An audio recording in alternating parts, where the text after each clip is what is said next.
No, it's not. I know some of you blame everything that happened in your life is the devil's fault. I truly believe that even if the devil showed up today, that the one thing he would want some of us to know is that I didn't do that. I didn't have nothing to do with that. Notice Numbers, the 13th chapter. And let's pick it up because there's so much in this. I'm not going to be able to deal with all of it, but I want to bring you up to speed. Moses had sent the spies out to spy out the land that God had promised his people, that he was going to give them a piece of land, not just some junk, not just something that vain, if you will. But God picked out, basically, when you study the text, the best piece of land there probably was in the world, and just decided in his sovereignty that I want my people to have that. You have to understand talk like this because God truly owns everything. You know, you have to believe that. You have to believe that. But notice in Numbers 13, let's pick it up around verse number 31. But the men who had gone up with him said, and notice what they said. They said, we are not able to go up against the people, for they are stronger than we. And they gave the children of Israel a bad report. Somebody shout a bad report. They gave the children of Israel a bad report of the land which they had spied out, saying, the land through which we have gone as spies is a land that devours its inhabitants, and all the people whom we saw in it are men of great stature. There we saw the giants, the descendants of Anak, who came from the giants. Notice this, and we were like grasshoppers in our own sight, and so we were in their sight. They didn't see themselves like God saw them. It's amazing how sometimes we can see something, and based upon what we see, we no longer see ourselves how God sees us. It's amazing how God can give us a word, but then what we see will tell us that that word God gave us is not true. And the whole congregation said to them, if only we had died in the land of Egypt, or if only we had died in this wilderness. Why has the Lord brought us to this land to fall by the sword? Some of us feel that way. Why have God brought us this far, and that's like he done abandoned us?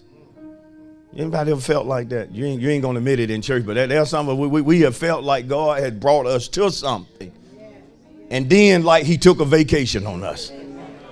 Got us all excited and happy about what he was going to do. Brought you right to the door, a door that was locked. And then it's as if he went on vacation and didn't leave you the key to open the door. And you like, what, Lord, have you forgotten that we need? You be surprised folk that come to church, clap and praise God, but really in their heart, they feel like God has forgotten about them.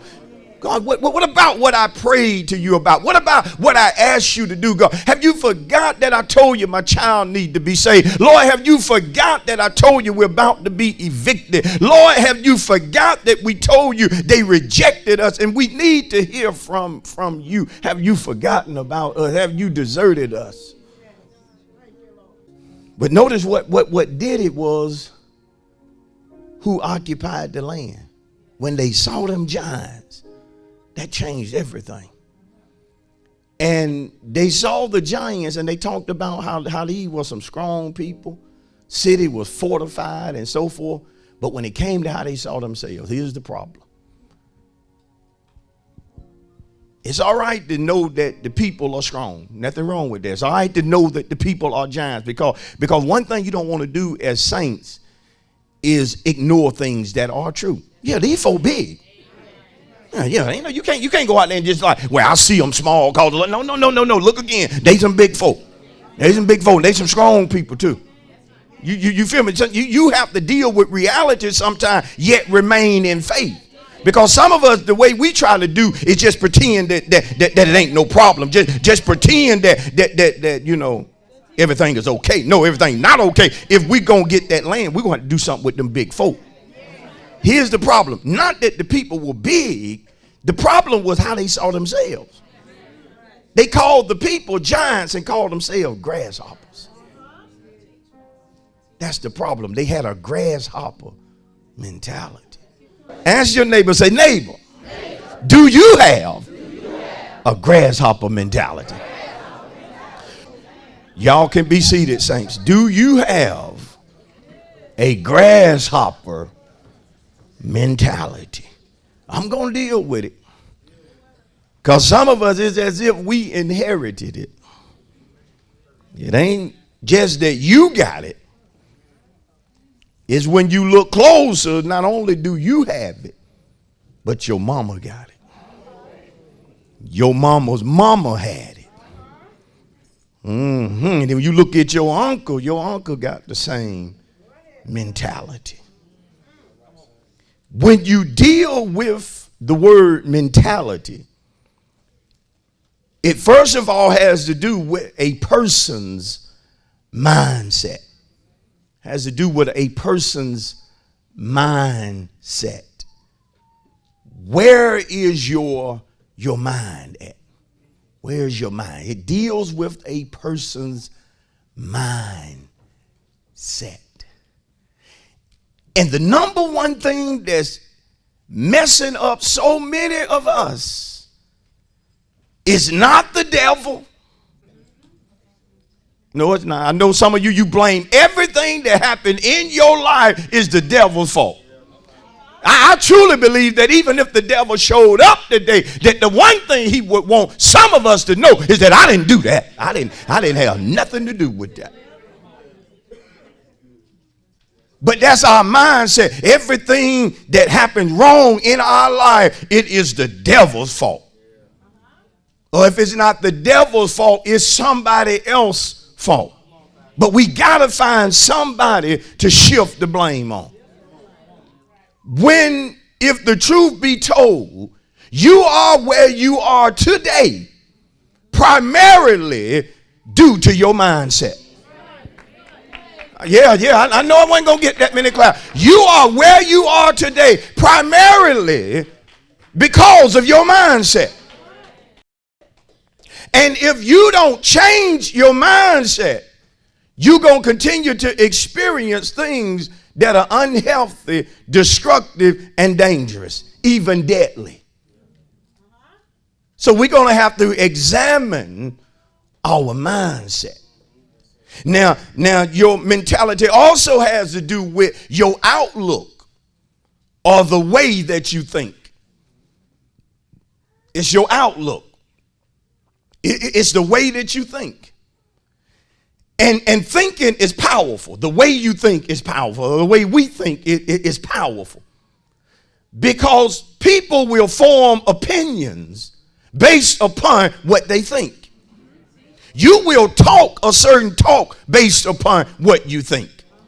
Yeah. You don't just utter things just to utter them. You utter basically according to what Jesus said, out of the abundance of the heart of the mind, the mouth will speak. And so when you hear folk talk, understand that their talk is giving you an insight to how they think. And some of us, like it or not, our mind is jacked up. The way we think is jacked up. I said, when it comes to some of us, the way we think is just pitiful. And we got to deal with that. We have got to change our mentality. We got to change the way we think.